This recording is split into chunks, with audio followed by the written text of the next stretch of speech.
Welcome to the Heavy Spoilers Show. I'm your host Paul, and in this video we're breaking down the Marvel's trailer. Dropping on November 10th, the film's going to act as a sort of sequel to lots of different MCU projects from the last couple of years. This includes Wandavision, Ms. Marvel, and of course, Secret Invasion. Throughout this video, we're going to be going through the trailer and also talking about the stuff in it, what you might have missed, and some of the plot leaks to add context to what's going on. Because of this, there will be heavy spoilers, but I'll save the more extreme stuff until the end of the video. That will include what's apparently in the two post-credits scenes, so if you just want it ruined, then stick around until the end. Without the way, a huge thank you for clicking this. Now let's get into the trailer. Carol Danvers, prodigal child of the Milky Way. Nick Fury, my favorite one-eyed man of intrigue. How goes it out there? Cold, no air. Space.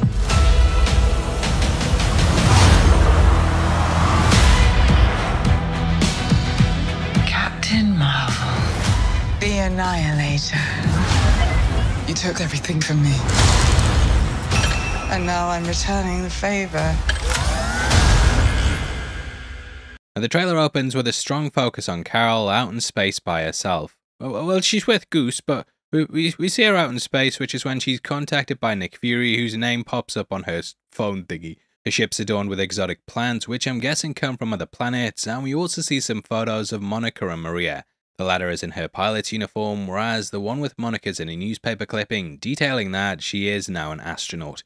When we last saw Monica, it was during the post-credit scene of Wandavision, and this was when she was being invited up to Saber. As we know from Secret Invasion, Nick's been up there since the blip, though he did come down to deal with the Skrull problem. Now, in case you don't know, Saber's based on the Peak from the comics, which is a giant satellite designed to keep extraterrestrial threats away from our planet. We can see that there's a designation just below it, and this is the same one that was used for Earth during Captain Marvel. In the comics, it was actually destroyed during Secret Invasion, but they've clearly kept it out of the story so that Nick can go and live there. Guessing that things don't go well with his wife, and Guy will end up working on there come the end of the series, but they've kept that out of the trailer to not spoil the show. Now, both she and Monica were hanging out at the end of Captain Marvel as kids, and I think it would be a shame to not bring that full circle. Kinda surprised they released this when they did, because they could have easily waited until another week, but as you know, Disney gonna Disney. Either way, there's something strange going on in space, and this involves the hexagonal jump points that are used to allow people to travel across the universe. When we get our first look at Saber, you can see a blue one in the far distance, and there's also one directly behind Monica when she goes to investigate it. Now, this potentially ties into a big thing from the Marvel comics, and according to the rumours, the film will actually reveal this to be an incursion. Apparently there's an Earth hurtling towards on the other side of the barrier, and this is what Monica is going to discover in the film. Now, in case you don't know, incursions are basically what happens when two Earths from alternate universes hit each other, and if they do this, then it wipes out both universes. These opposing Earths can't be viewed by the naked eye, and they can only be seen once you pass through what's known as an incursion wall. Black Panther actually did this in the comics, and this is what allowed him to see what was happening. After warning the Illuminati, they started putting plans in place to destroy the worlds, and Jonathan Hickman's run up to Secret Wars went over the conflicts that were involved with this. Now, that might not be the case here, so I don't want to spend ages on it, but it is something that's important to bear in mind. Potentially the incursion happens, which is when Monica goes out to investigate it, and then as she's touching it, the whole thing happens with Dar-Ben. However, with incursions, you only get an 8-hour window before the Earth's crash, so it wouldn't really give them enough time to do everything in the film. Now, from the new look, it seems like touching this causes light to distort, and as we know, all of the characters' powers are based around this. Now, the first teaser was where we got our first look at Saber, and surrounding it, there were lots of different ships. These looked really similar to the Kree one at the end of Captain Marvel, and this is where the Skrulls had been hiding out at. Makes me think that the humans might have started using Kree technology, and this is so that they can create similar vessels. Now, speaking of the Kree, we actually have some rumours on what's happened with the planet since the events of Captain Marvel. According to the leaks, when we last left Carol, she actually went there and destroyed the Supreme Intelligence. This has left a power vacuum in which others have stepped up, and the leader of the planet is now apparently Dar-Ben. Now, in the comics, Dar-Ben was a Kree general, and they ended up becoming the emperor of the entire civilization. Now, in Captain Marvel, we watched a younger Ronan the Accuser working for the Intelligence, and we know what happened to him during Guardians of the Galaxy. Here we have Dar-Ben who carries an Accuser hammer, not that specific one because it was destroyed during Guardians, but when you pay close attention to the footage, you can also see she carries a bangle. This is sort of going to be the MacGuffin of the movie after being set up during the events of Ms. Marvel. Now that ended with a post-credits scene that apparently actually appears in this movie, and it has Kamala swapping places with Carol. When the post-credits scene first dropped, a lot of people thought that Kamala had turned into Carol, but we can tell from the first looks that they're just swapping places. Every time they use their powers, the three change with one another, which can hurtle them millions of miles across the universe. When they're close to each other, they're not going to pass that far though, and thus coming together is the safest place to be. Now Kamala swaps places with Captain Marvel, and she in turn goes to Monica's place, who then in turn goes to where Carol was. From the first trailer, this looked like she was facing off against the Kree, and it almost kind of riffed on the multiversal war that Miss Minute showed us at the start of Loki. Now, according to the leaks, Carol was actually trying to sneak into a peaceful Kree summit because she doesn't really trust their new leader, Ben. I feel like Monica's going to be who we follow with the Kree, and they'll use her as a narrative way to help us learn the backstory involving Carol. Now, the new trailer seems to confirm this as we see them coming face to face, and Ben calls her the Annihilator. This shows her gaining the bangles, and I'm guessing that she'll want the full set so she can use them to steal resources. This includes water, air, fire, dirt, fucking rainbows, how do they work? And this is all going to be in the effort to save Hala. Aladdin is meant to be in the movie as well, and later on it looks like we see that she's stealing water from there. This is going up into a purple hex point, which could show that she can now control these. I'm guessing that the bangle allows her to tap into these directly, which is why all the stuff with Monica at the start happens off the back of that. Now, as we know, these hex points allow you to travel around the galaxy, and potentially you could move objects from one place to another. She probably wants to come to Earth to steal all our memes, but as long as she subscribes, I'm not too bothered. Now, they say that she's targeting every planet they call home, so yeah, that might be the reason it's Earth and not because of the memes. Either way, the bangles are extremely important, and Carol touching the portal that Darben starts up cosmically then travels to the hex point before it hits Kamala. The Marvels are all coming together, and this is represented by the Marvel Studios logo, which gets their S added to it. It's an entanglement, and it's all tying back to the banglement. Now, in case you don't know yet, the Nega bands, they actually pull from the comics, and in these, Captain Marvel had them and used them as a way to swap places with Rick Jones. This allowed them to swap places between our universe and the negative zone, and the idea of swapping is of course happening with the three here.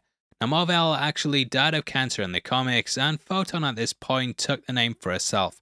Behind the scenes, this was because Marvel wanted to retain the rights to it, because DC of course had their own version in Shazam. Now, Carol Danvers in the comics became Ms. Marvel, and then she eventually took over the moniker from Monica, which made Kamala Ms. Marvel. Oh, that makes sense, yeah, but either way, the three all get costume redesigns in this film, with Carol's being similar to one of the designs that she had in the comics with the big star.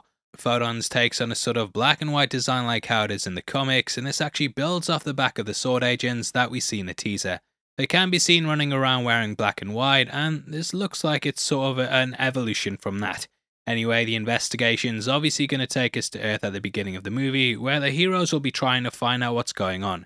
There's currently an investigation going on with the guy who plays Kamala's dad, but the less said about that, the better. Fucking show over at Marvel at the moment, mate. Now, we of course have shots of Carol in her room, and can see all the posters up that were in the show. The scene was actually directed by Nia DaCosta especially for the series, and it's been brought fully across here. She's trapped in Kamala Stan's room, and we of course have all the posters up along with the podcast that she's been making on her computer. She also has an Iron Man toy in the dresser on the right, and right next to the PC we can catch a homemade helmet.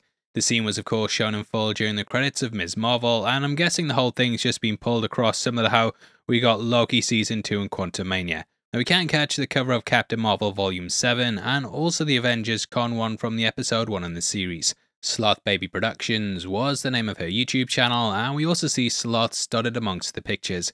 Carol even sees sketches of her and Kamala hugging with a sign that says, "Kamala and Carol save the world, make it happen below."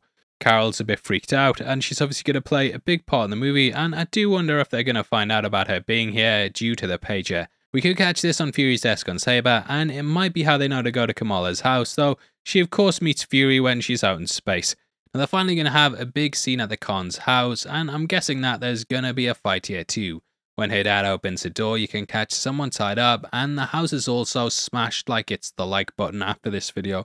Now we also get some minor glimpses at this fight, with one of the Kree trying to attack Monica. guessing that she somehow pulled these across from the ceremony, and that's how they ended up here. Also, it's important to point out that this suit will change over time, going in line with the limitless one that she has in the comics. I also wonder if she's going to remain Photon, and potentially her name might change to Spectrum like how it is in the source material. Now it looks like they will have one big sit down in the house and then explain their powers. In the first trailer it had a profile of herself, and I'm guessing that this tablet actually belongs to Nick. This is similar to what he had on Gravik in Secret Invasion, and in this trailer they do slightly change it. We can see that she's reading about the bangle here, but it's clear this database has everything mapped out. We'll talk about this in the leaks part of the video, but yeah, again, this is just something that you should bear in mind. She's also wearing a t-shirt with Captain Marvel comic covers on them, showing that the heroes in this universe have comics made about them. Now, the first Captain America movie ended with us seeing the one where Steve punches Hitler, but Bucky was missing from it because in the MCU he was presumed dead. Now, you might also notice that sitting at Nick's feet is Goose, who, as we know, is going to be returning for the film. In our last video, I talked about how I thought he'd been in Nick's office the entire time, but we do see from the start of the trailer, again, yeah, he's on Carol's ship. So after the events of Endgame, she may have taken him with her, which would kind of explain what's going on here. And hey, Nick, be careful with that, mate. You know what happened last time. You might get an eye scratched out. Just flirting, obviously, and in the trailer we get shots of Kamala on a Kree ship, with Goose who whips out its mouth tentacles just like the first film. This actually takes its victims to a pocket dimension in its stomach, which is where they spend the rest of their lives in agony. Yay! Now we know from the teasers that an army of flirking kittens will be running rampant, and I'm guessing they're going to be a big part of the finale. In the comics, Goose was called Chewie as a nod to Han Solo's infamous co-pilot, whereas the name here is a reference to Top Gun. Now it's tea time, I was wandering in the rain, got it, but to let it bang. So I actually think the bangles will be destroyed in the movie, and this will leave Kamala without her hard-light powers. However, at the end of Ms. Marvel, we did learn that she had the mutant gene. Like a mutation. I think this was included for a reason, because this will lead to Kamala getting her comic-accurate powers that then allow her to go and embiggen. Rather than being tied to the bangles, she'll be able to do that instead, and that's in new time. How does it feel? How does it feel? At some point the group are going to go investigating what's happening, and it looks like they're all journeying out together in space. There's actually a really cool little detail here too, when you can see that Monica has a 9 Inch Nails t-shirt on, and this is what Carol wore during the first movie. She also wore the green jacket too, so I'm guessing that these are the exact same clothes, and this is her ship. This isn't going to be good if she's just flying about and then she warps into Kamala, so they're going to have to use this ship to get around in the universe. This is when they're going to be travelling to Aladna, and we know that this is the planet because of Prince Yan appearing in the film. Now, according to the leaks, Carol will actually be married to him, and you could say that she wanted Aladna. On this planet, yeah, it said that the women proposed to the men, and apparently she agreed to it without knowing their customs, which led to there being somewhat of an entanglement. Now, we're in for an interesting time, as everyone here apparently speaks in rhyme. But I'm not a rapper. We've heard reports that this entire segment's going to be a big musical, so that would make sense building off the comics. Anyway, we've seen what looks like a big ceremony playing out, so I'm guessing that this is all part of that. Potentially Carol could be trying to lie low though, which is why she's hiding behind that big jellyfish headdress. Now, according to the leaks, it's all going to go off in the finale, with Dar-Ben launching an attack on Earth. Saber's meant to get caught in the crossfire, and from what we can tell, everything is probably going to go down there. Anyway, we get a big battle on the ship, which is apparently what we see happening in the teaser. It's at this point the Flurkins are meant to hatch from eggs, and this is when the litter start running wild throughout the satellite. Either way, it's going to be a big battle, and I love how at points they're even swapping places with each other in order to avoid attacks. Could lead to a really creative final fight, which this teaser does actually seem to highlight. I'm guessing that we'll get all the heroes who can't breathe in space jumping into escape pods and fleeing Saber, and we do get a shot where a ship goes crashing down to NY. In the cockpit, you can catch what looks like Nick Fury, along with 2 figures, one of which seems to be Kamala. They go past the Statue of Liberty, which is back to its original copper colour, and this is after it got cleaned up for the events of No Way Home. After this, we get a quick cut of Kamala, and can see a Skrull running behind her. We also know that Carol will be with them at some point in the movie, and I'm guessing that they're going to be attempting to find them a home. Potentially the Kree Summit is linked in with the Skrulls, and she might be brokering a peace deal so that the war completely ends.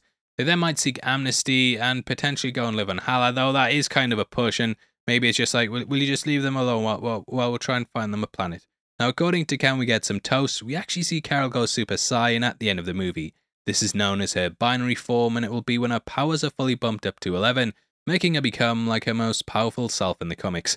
I'm guessing this happens when we see her flying through the ships, though we do see at the end that she does look normal. However, they could swap it out with other VFX, because this does look a bit dodgy.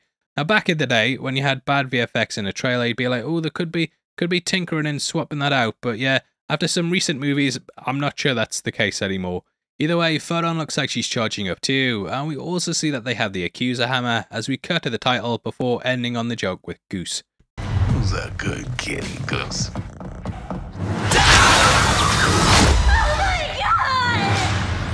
I can't.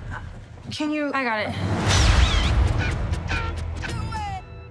As for the plot leaks, if you don't want to know, then now's the time to turn off the video. The next part will discuss the apparent post-credit scenes in the film and talk about exactly what's meant to be in them.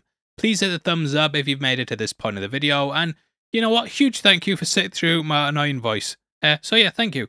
Anyway, the first post-credit scene reportedly has Kamala stealing a device from Nick Fury that acts as a database for the heroes on Earth. This allows him to keep detailed files on everyone, including their names and addresses, which Kamala then uses. We see her knocking on a house, and Kate Bishop then opens the door, which is when they come face to face. The pair talk about being heroes, and then they apparently also bring up the fact that Scott Lang's got a daughter too. Now, this is obviously teasing the Young Avengers, and the group potentially coming at some point down the line. As for the second post-credit scene, that's meant to have Monica being sucked into an incursion that's caused at the end of the film. This takes her to the 838, which is where we learn that Monica's mother is actually still alive. Now, according to the leaks, she wasn't killed by Wanda, and when the statue crushed her, it just knocked her out. Maria is, of course, Captain Marvel in this universe, and we're going to learn that she's now reforming the Illuminati. Now, this is going to tease things for Deadpool 3, and according to the leaks on that, we'll apparently be experiencing the 838 a lot. Now, Monica, of course, never got to say goodbye to her mother, as she died during the time between the snap and the blip. Monica had been taken out during this, and thus when she returned home, her mother had been dead for years. Hopefully, the pair can actually say goodbye to each other, and I think this could be a touching way to close out the movie. Now, if you want to know what happens in Deadpool 3, then definitely check out our leaks video, which will be linked on screen at the end of the breakdown. Please drop a like on the video, and if you want to support the channel as a member of the Spoiler Society, then please click the join button. You'll get early access to videos every week, and honestly, it goes such a long way to helping us out. We also have our merch store over at shopzeroedition.com, which sells lots of nerdy inspired t-shirts, hats and more. We've just launched a Secret Invasion / Pulp Fiction inspired t-shirt, so if you want to head over there and help us out, then the link's in the description. Now, if you want something else to watch, check out that Deadpool video, which will be linked on screen right now. Going over loads of stuff, mate, it's going to be amazing. Thank you for sitting through the video, yeah, I appreciate it. Yeah, I genuinely do appreciate it. I don't know, I get imposter syndrome a lot. I don't know why people actually watch this stuff, but yeah, thanks a lot. And I'll see you next time. You take care of yourself, mate. Peace.